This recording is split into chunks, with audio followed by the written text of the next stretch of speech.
PBBM sinabing dapat magkaayos muna ang mga senador bago mag-special session. Umaabante sa balita si Abante reporter Eileen Taliping. Eileen? Nais ni Pangulong Ferdinand Marcos Jr. na magkasundo muna ang mga senador bago aprobahan ang pagkakaroon ng special session ng Senado.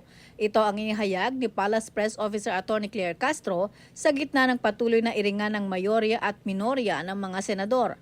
Ayon kay Castro, mababalewala lamang ang special session kung hindi magkakasundo ang mga nag-iiringang mga senador.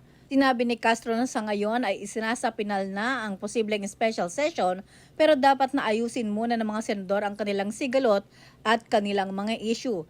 Binigyang diin ni Castro na ang makikinabang sa special session ay ang taong bayan at hindi pansariling interes ng mga senador.